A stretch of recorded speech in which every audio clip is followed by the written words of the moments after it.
My name is Lexy Patton. I'm originally from Lancaster, California. I grew up in a Christian home, went to Christian school from like kindergarten to senior year, and then went off to college at a strict private college in Florida. Shortly after I graduated from college, I moved up to Michigan to be with my boyfriend, who's now my husband, and I started working at William Beaumont Hospital as a nurse.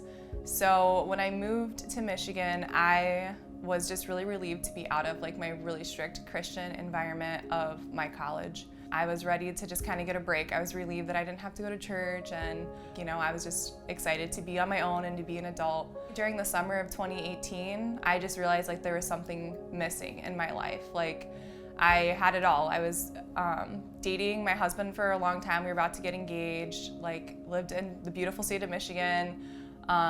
Just everything in my life was going right, but I just knew that there was something missing. So I started going to Collective. I had gone previously when it was Lighthouse during like summer breaks and stuff like that during college, and I really enjoyed it. But I always would kind of just slip in and out. I didn't really know anyone, and it was really kind of overwhelming to me.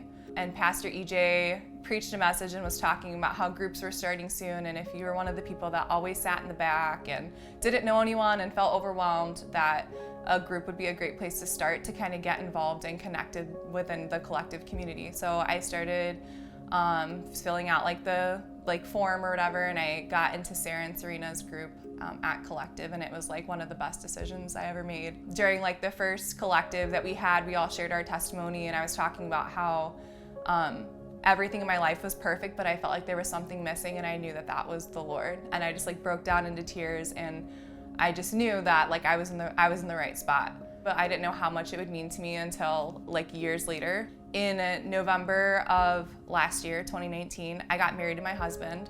It was a really stressful year. Like we had bought a house, and I was in a master's program, just got a new job. I started kind of having some like stomach problems, and it wasn't until like my wedding was over and the symptoms were persistent that I decided to get it checked out. And the doctor just said it was probably a lot of stress that I was under, and he said if the symptoms didn't get better to come back and see him in his office.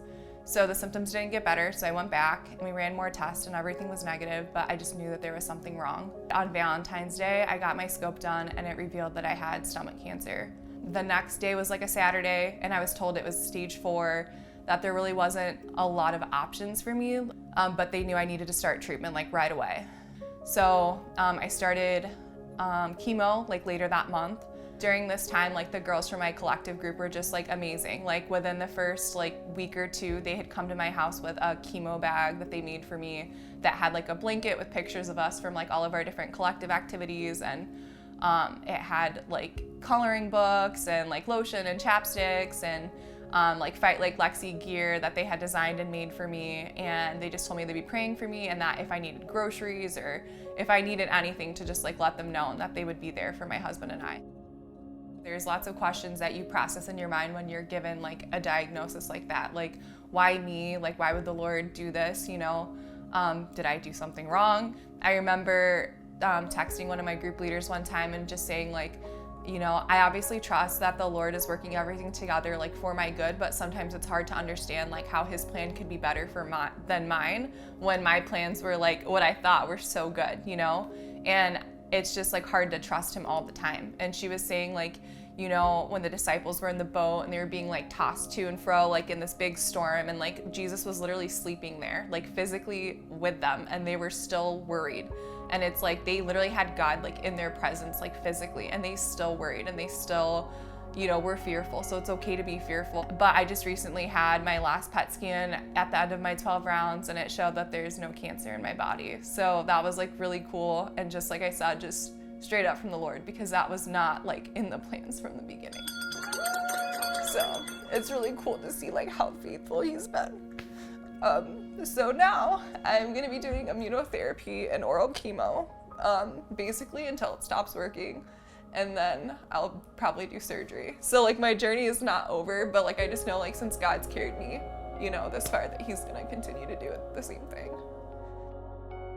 Sometimes a cancer journey can kind of feel lonely. You feel like no one really understands.